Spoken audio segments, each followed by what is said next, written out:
Implementing software-defined networking. In this, we will see it is basically for the software-defined. It is basically for virtualized network. In this, we do the software-defined networking like it is for the big data center kind of network. Like if you have a big infrastructure, big network where you have multiple virtual machines, virtual network, then you can manage them and you can create the software defined networking to manage the whole networking for virtual machines. This software defined networking enables you to virtualize the network layer in a data center and define the policies for the physical and virtual network and manage the virtualized network infrastructure. So this software defined networking help you to virtualize the network layer in data center. Data center where you have multiple virtual servers, multiple databases, and a big network you have. So you can virtualize the network layer. You can define the policies for the physical and virtual network both, so that you can manage the virtualized network infrastructure. Microsoft software-defined networking solution includes, we have a software-defined networking solution for Microsoft. We have network controller. We have network controller where we configure a single server to work as a network controller for our Windows infrastructure. We can use Hyper-V network virtualization also. We can use Hyper-V virtual switches.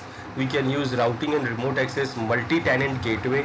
We can use NIC teaming, that we can create a virtual NIC interface, team interface by combining multiple network interfaces. Then we can use the System Center Operation Manager. It is another software which you can install on Windows servers, so that we can manage multiple servers, multiple infrastructure you can manage from this System Center. So in System Center we have System Center Operation Manager, which can help you to manage different aspects of the Windows infrastructure. Then also we have in System Center we have System Center Virtual Machine Manager.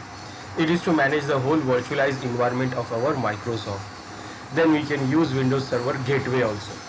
These are the solutions we have. By default we have available solution available in Windows Server 2016, which is network controller. As a role we have, and also we can use the virtual switches. We can create virtual switches by using the virtual Hyper-V. We can create NIC teaming, and the other solutions are the we have to add it from the network. We have to download and install it from the Microsoft. These are not by default available in Windows Server 2016. What is the benefit of software-defined networking? First, the challenges faced by any IT department today includes when they have a big network, so resources are finite. Then resources are inflexible. Then they are not flexible. They are not according to our feel or our flexibility. Then mistakes are expensive, and because these resources, these devices are very expensive, so if you do any mistake, then you can corrupt or you can do the loss of data, and that is very expensive. In nowadays, data is very important and very expensive. So if you do any misconfiguration or mistake and you lose the data or devices, then it can be a very expensive mistake. Then networks are not always secure. And by default, every network is not secure. We have to make sure that the network will become secure. So SDN overcomes these challenges and enables you to be flexible, efficient, and scalable. So by using the software-defined networking, you can manage all the virtual and hardware network layers, and you can become flexible and efficient, and also you can scalable. You can scale the network as you want, as you're required.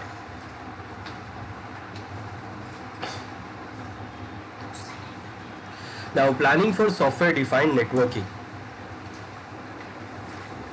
And you for planning for software-defined networking, like if you want to implement the software-defined networking, so you must plan the following aspects of your software-defined networking configurations. First, management and Hyper-V network virtualization.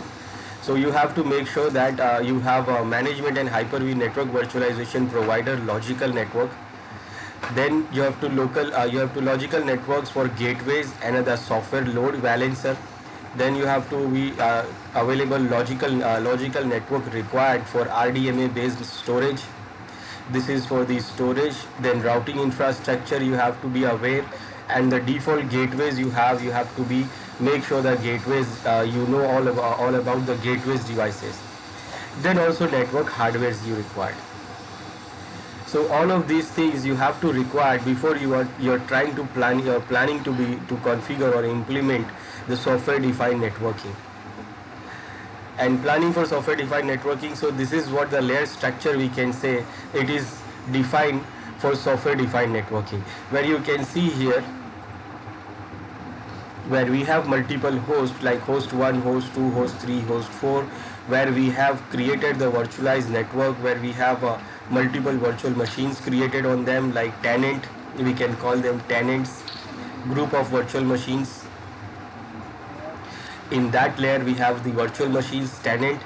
Then it is a tenant workload VM, which is managing the workload of these tenants. Then we have SDN infrastructure, software defined networking infrastructure in VMs, where we have the load balancer, network controller.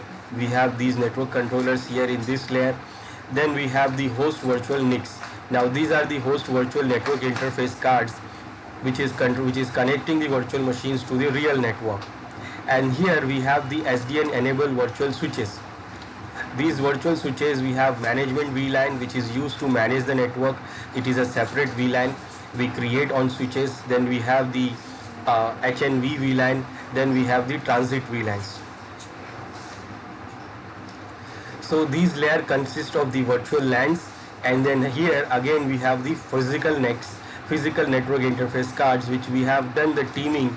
We have combined multiple network cards to create the teams here. This is our physical host. So inside our physical host we have these layers, and then outside the physical host we have the HNV provider network. That is the network for the virtual network. And then this is the transit network, which is transferring the network to the real network. And here our management network. And then after these networks, these connects to the physical switches, subnets and VLAN trunks, which is configured on these physical switches. Now for deploying the software defined networking by using the script. So what we can do, we can use a scripts. There is a scripts available. We can download it from the GitHub. It is defined by Microsoft. So we can use these scripts to configure the software defined networking. Use this following high level procedure to deploy the software defined networking. First we have to install the host networking and validate the configurations. The host where we want to configure the software defined networking. Then we will run the SDN script, express scripts, and validate the setup, and deploy a sample tenant workload and validate the deployment. Now when you run the script, we have an option to run the command line scripts, or we have an option to run the UI script. Those scripts we can download it from the GitHub online source, and we can use those scripts to configure the software defined networking. Now for that we have to have a big we have to have all the network like workload, tenant, virtual machines, multiple hosts, virtual switches configured. Then we can use this script to configure the software defined networking for them.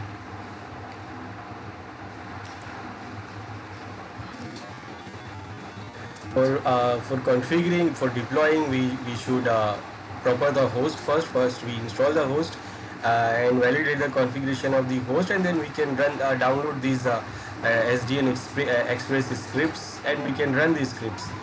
We can run it from PowerShell.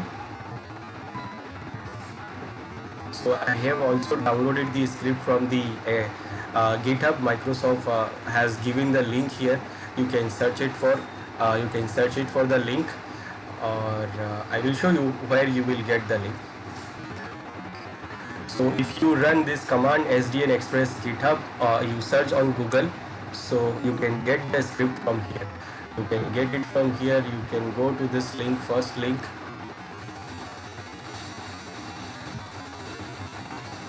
and from here you will see all these scripts where we have this SDN Express folder. In that we have this script. For downloading it, we can clone it. We can clone it, or we can do what? We can download as a zip.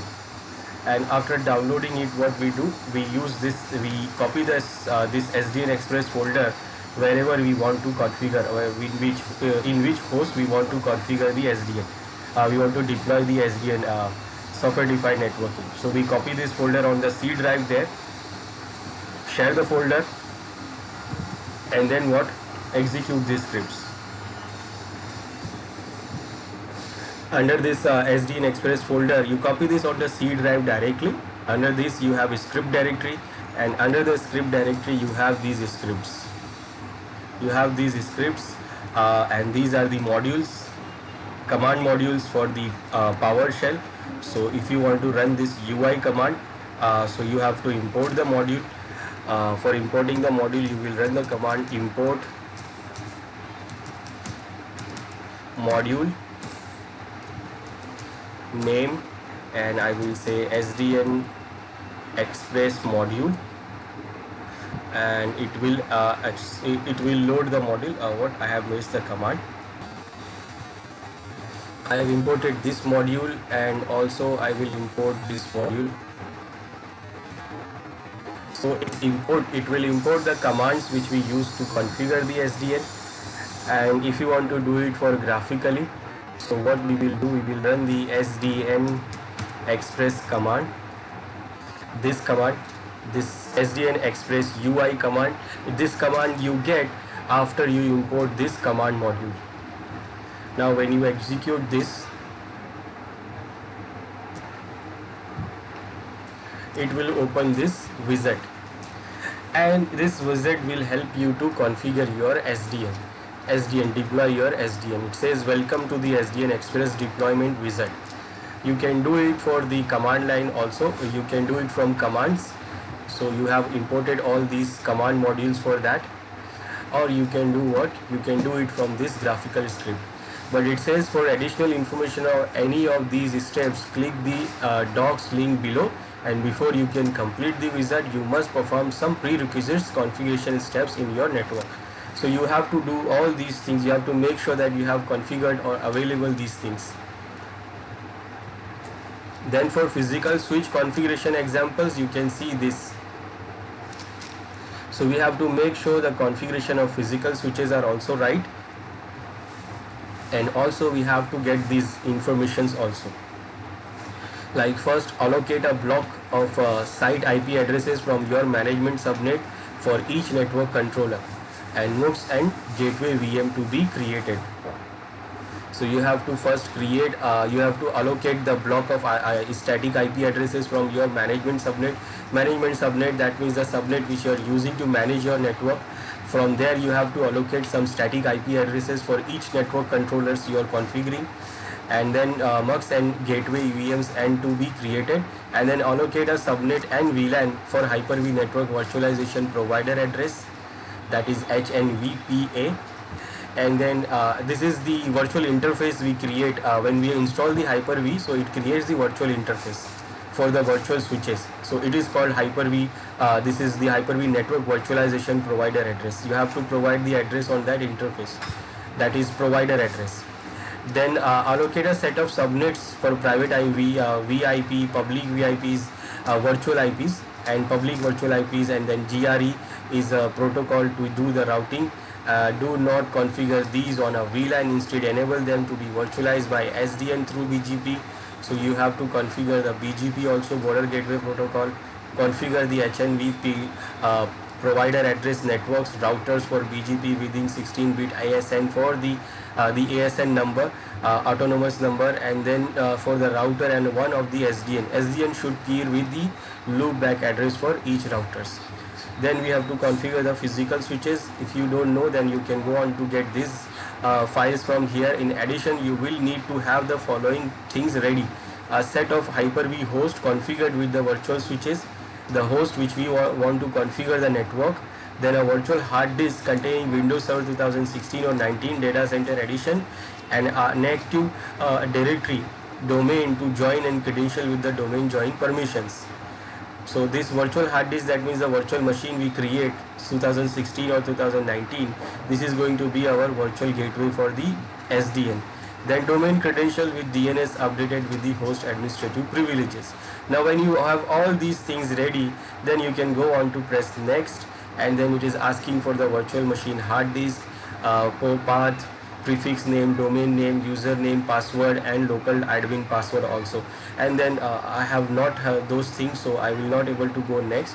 But you can go on to configure all these things. Then you management network, provider network, network controllers. Network controllers, that means the server 2016 which we have used, we have configured to use to use as a network controller. So we can use those IP addresses, either software load balancers, gateway, BGP configurations. Then review all the configuration, and then you can just implement the SDN network. You can implement your SDN. So this is the steps to deploy the SDN, software defined networking. Now implementing the network virtualization. First, what is network virtualization? Actually, we have the hardware network virtualization, server virtualization, where we create virtual machines for servers and use them as a servers. In server virtualization, what we have, multiple virtual machines on the same physical server, and each virtual machine is isolated from others. So we can have multiple virtual machines in the same physical server, that is like test virtual machine, production virtual machines, and another virtual machines. Now in that we can say the network virtualization also. Now network virtualization also, what do it virtualize the physical network. What server virtualization we are doing, we are virtualizing the physical server and creating virtual servers here. And in network virtualization, we will try to virtualize the network, physical network, and try to create the virtual network. In network virtualization, multiple virtual network on the same physical network. So on a same physical network, we can create multiple virtual network. Like for example, we have one network adapter here, and on that we can create multiple virtual network here. Test network, production network. Then each virtual network is isolated from others. So we can configure different physical interfaces for different virtual network, and we can make them isolated also. What is the benefit of network virtualization? It is flexible virtual machine placement. So we can flexibly place the virtual machines from anywhere. Then multi-tenant network isolation without VLANs. Then also we can have multi-tenant isolation. That means we can isolate the machines, like we can isolate 3 machines in same group, then we can isolate 2 machines in one group, then I can isolate 4 machines in other group. We can do that without configuring any VLAN. The VLANs we configure in a real switches to separate the groups of different machines. But in network virtualization, we can do it without the VLANs. We can configure different network switches, virtual switches for different virtual machines, group of virtual machines. We can say multi-tenant network isolation. Then IP addresses reuse. We can reuse the IP addresses. Live migration across the subnet.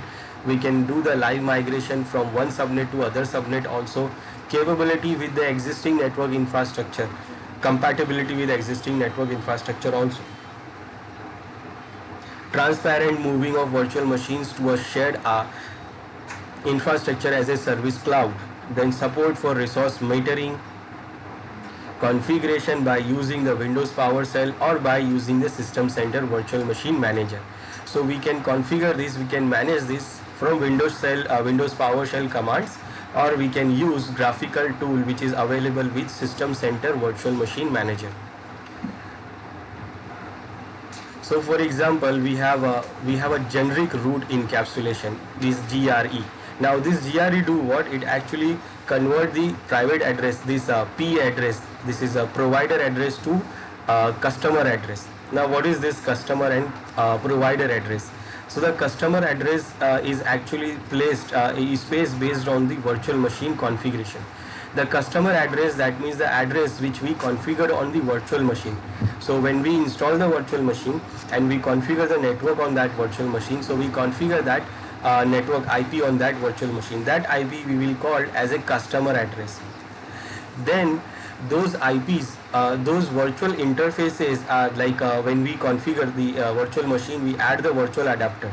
Now those virtual adapters are connected to the virtual switches, and on that virtual switches we have an IP address, and that is called provider address. This provider address base is based on the physical network and is not visible to the virtual machines. So those addresses are not visible to the virtual machine. Virtual machines don't know that these addresses are present. So these are the virtual machines, and these are the customer address we have configured on the virtual machines. And those machines are configured, those network adapters are configured on this virtual switches, and these virtual switches are having this provider IP addresses. Now this provider IP addresses are based on the physical network the host is connected, the host which is hosting these virtual machines. So if the host is connected to this physical network where these IP addresses are working, these networks are there, so it will have this network address. And the customer address depends on the customer side, like what we configured on the virtual machine. Now how this GRE route encapsulation works, it do what, when the data sent from the virtual machine, they will send with using this IP address, like 10.1.1.11 is sending the data to 10.1.1.12.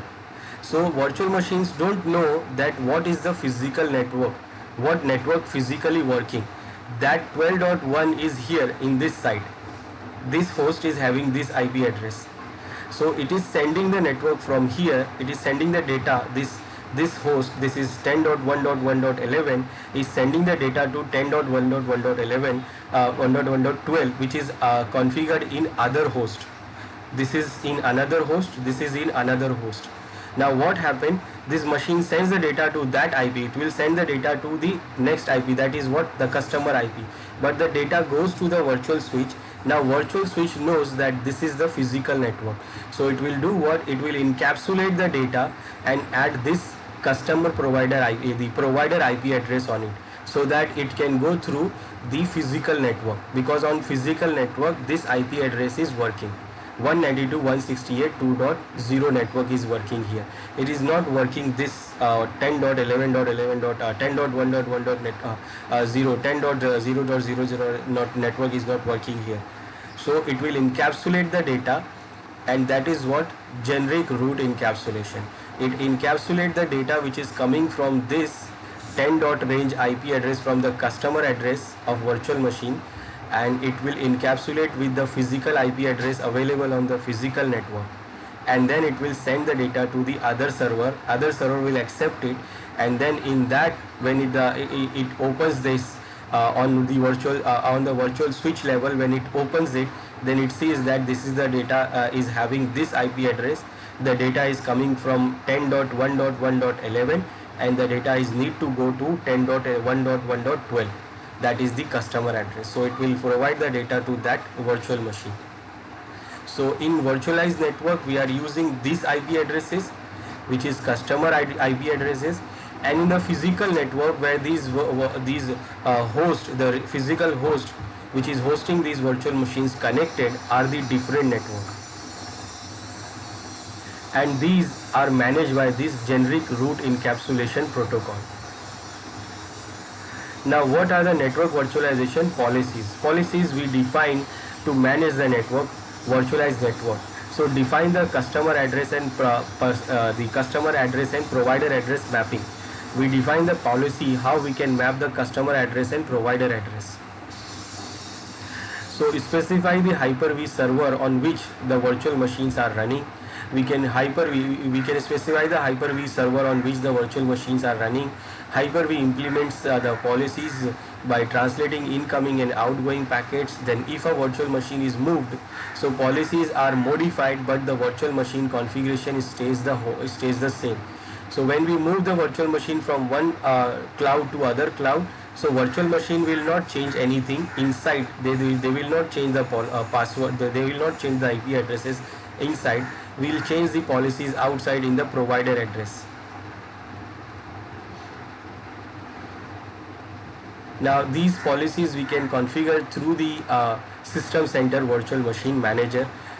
We can configure it from there, or even we can use the SDN also, Software Defined Network Implementation. Now implementing the network controller. Now what is network controller? So network controller is a server.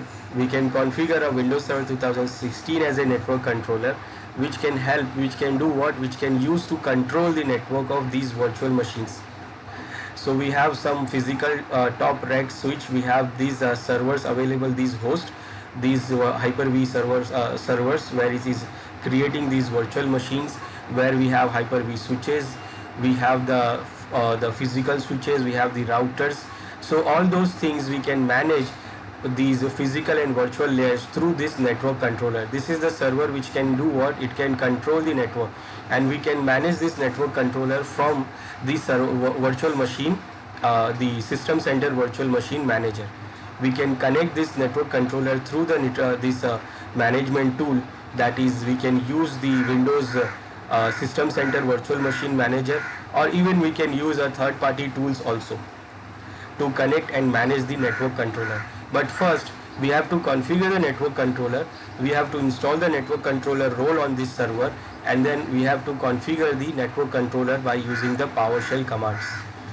So after configuring this network controller, we can use another management tools from the other side, from the other machine. We can install the System Center Virtual Machine Manager, and we can connect this network controller to manage the whole infrastructure here.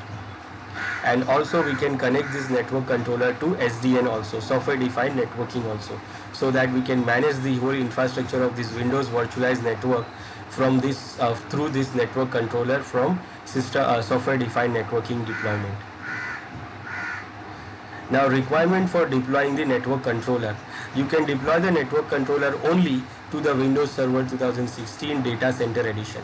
It is not available in Standard Edition. The management client must be running Windows 10, Windows 8 or 8.1 or Windows 8. The management client where we are installing the management tool, we can use a System Center Virtual Machine Manager, or we can use any third-party tools also. So you must configure the dynamic DNS registration for network controller. Then we have to configure the dynamic DNS registration that we will get when we configure the Active Directory domain. If the virtual machines running network controller are joined to a domain, so you must create appropriate Active Directory domain services security groups. And if our network controller is connected to the domain and it is joined to the domain, Windows domain, then what? We have to create a security group for it. We have to create 2 groups. Then if the virtual machine running network controller are not joined to domain, you must configure certificate based authentication. So for managing the security, we have to make sure the certificate based authentication is done. And even when you are having in the domain, still we have to use the certificate to secure the communication, secure the connection from the management tool to the network controller. Now the procedure for deploying the network controller. So first we have to install the network controller role on the server which we want to use as a network controller. Then after installing the role, we have to configure the network controller cluster. It supports single node cluster, so we configure the single node cluster by using the PowerShell commands. And then after that we configure the network controller application for that cluster. And after that we can validate the network controller deployment, and then if we want to manage it, then we can connect the network controller through System Center Virtual Machine Manager.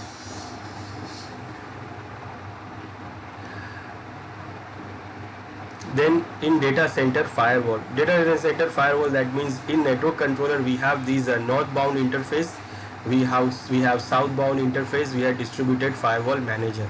Northbound which is connected to the outside, southbound which is connected to our virtual host, Hyper-V hosts, and define the policies here to see that which can control what can be passed from this southbound interface. So the firewall we can use on the northbound interface, We can manage the firewall by using the Windows PowerShell, and we can configure that what data can pass from this northbound to southbound. In between we have distributed firewall manager. We can manage this from the PowerShell, or if we have connected this to the System Center virtual machine manager, so we will see the graphical interface there. We can manage it from there also. We can create policies to manage this, to connect these Hyper-V host and virtual machines, like what we want and what we don't want to do the connection. Then also we can do the software load balancing. Windows Server SLB, that is software load balancing, provide the following features. The layer 4 load balancing for both north south and the east west TCP UDP traffic. So whatever the traffic we are coming and going from north to south or east to west, we can do the load balancing in that. Public and internal network traffic load balancing, we can, and also support for dynamic IP addresses on VLANs and on Hyper-V virtual networks also, and support for health probe also. It do the health probing also to probe health related issues. Okay, then we have software load balancing. So how it works, we have the virtual machine manager installed here. If you want to manage our network controller, so we can manage from this virtual machine manager, that is from System Center. So we do what, we send the configuration to the network controller, where we can see the health monitoring. We can do the software load balancing manager, which is there, which is managed by the network controller, and we send the deployment through here, and it will go to this the software load balancer MOOCs, and it will do what, here we configure the BGP, and we have host here, which is 2 hosts, and these 2 hosts can go to the internet and do connect through the router or switches or DSR. So they can do what, they can have the load balancing here. We can do the load balancing between these 2 interfaces. But this is not a physical load balancing, it is actually software load balancing, which is doing for the virtual machines. So software load balancing, network controller performs the following functions in SLB. What they do, process the SLB commands that arrive via the northbound API from the network management for application, that is our virtual machine manager. Then calculates the policy for distribution to Hyper-V host, and then it will calculate the policy to distribution to the Hyper-V host, how they are going to be distributes and SLB MOOCs. Then provides the health status of the SLB infrastructure and provides the each MOOCs with each VIP, virtual IP. Then configures and controls the behavior of the virtual IPs to dynamic IP mapping in the MOOCs. Then we have routing information, routing access server also. Routing access server gateway. This RAS gateway provides the following features. It can do the routing between site-to-site VPN. We can configure the site-to-site VPN. Actually, we can use a virtual switch that can act as a router, and we can do what? It can do the routing for us. It can provide the site-to-site VPN. It can provide point-to-site VPN. That means a site from a user can connect, the single user can connect from the site, connect to the site using VPN. It can also provide this GRE tunneling. This is the GRE tunneling. This is the generic routing encapsulation protocol. Encapsulation, which can use it can provide the tunneling for it. It can provide the dynamic routing with using the BGP, and we can use the RAS gateway in the following scenarios, where we have multi-tenant aware VPN gateways, where we have multi-tenant aware NAT gateways, or forwarding gateways for internal physical network access. So RAS gateway, that is network controller, enables you to automatically deploy virtual machines running RAS gateway to support the following features. So addition and removal of gateway virtual machines. We can use site-to-site VPN gateways connecting by using the IPsec. We can use site-to-site VPN gateways connecting by using GRE tunnel. We can also use point-to-point VPN gateway connectivity, layer 3 forwarding capabilities, and also BGP routing. This is border gateway protocol routing.